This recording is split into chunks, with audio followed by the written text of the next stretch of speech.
You notice you have 179 files here. What you can do is you can save all these files into a test project.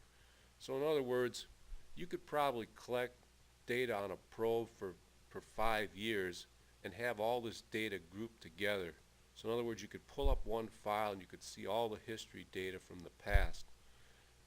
I think when you run a probe like a 6005, you might get 30 separate files.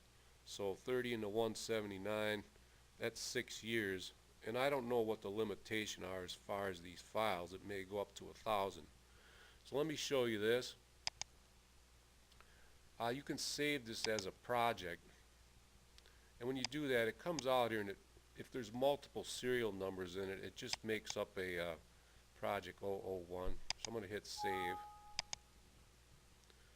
Now I can delete all that data out of here, and now there's 0 files and 0 data points.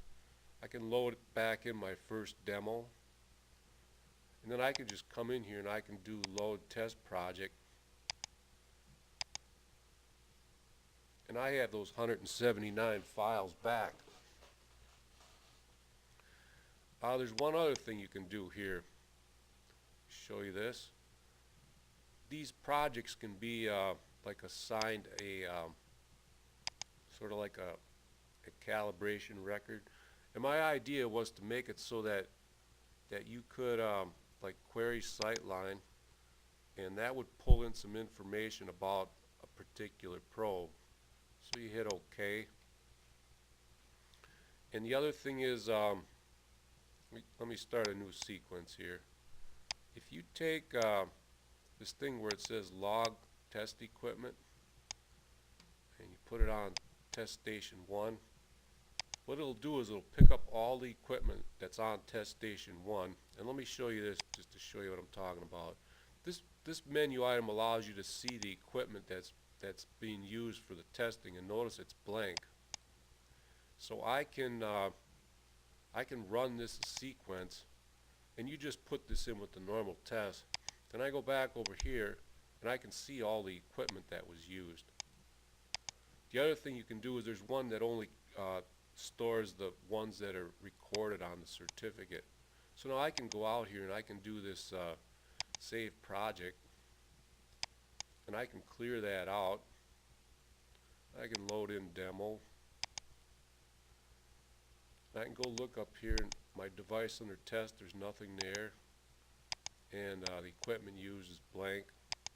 And I only got 5 files down here, but I can come back here and load test project, and I can basically pull all that stuff back.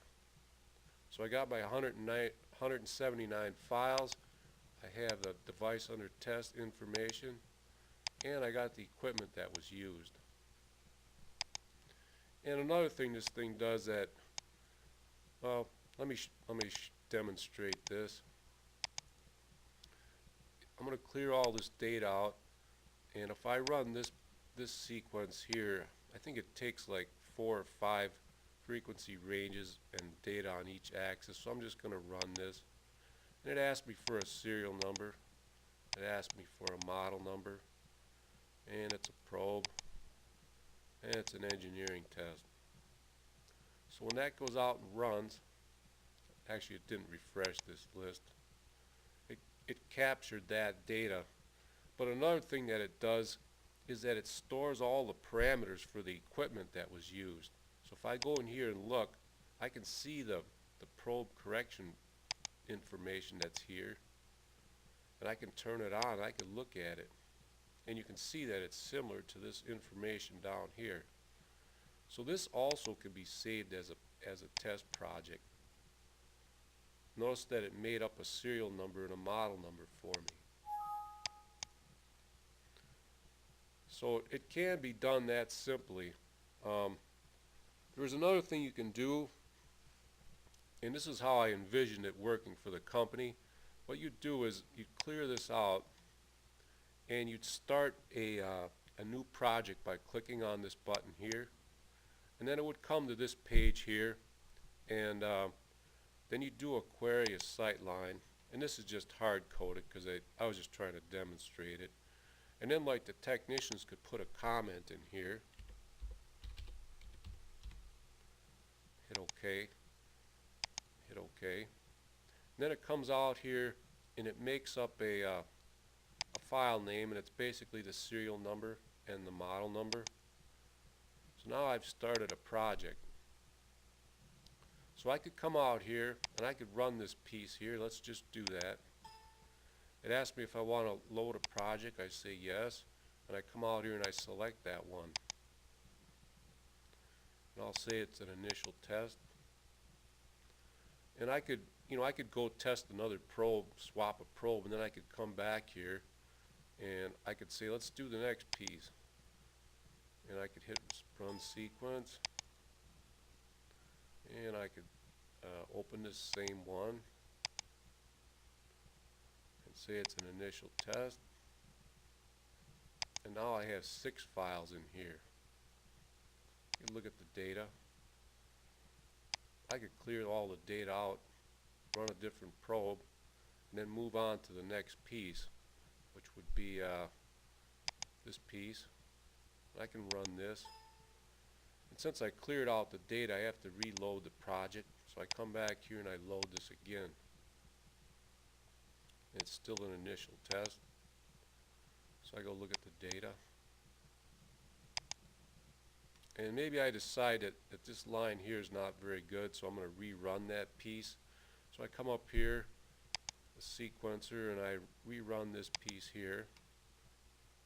I hit run sequence, and I don't need to load the project because I already have the file in there. Say it's a retest. So then I come over here and I can see that there's some different data up here. Actually, if I put this on comment, that blue line, put this on. This blue line is a retest. It says it up here. That's an initial test. So what I could do is I could click there and I could remove that file from the hard drive, or I could remove it from the project. And I could come out here and I could resave the data. And I can still come up here and I can still see this information. I could add another comment.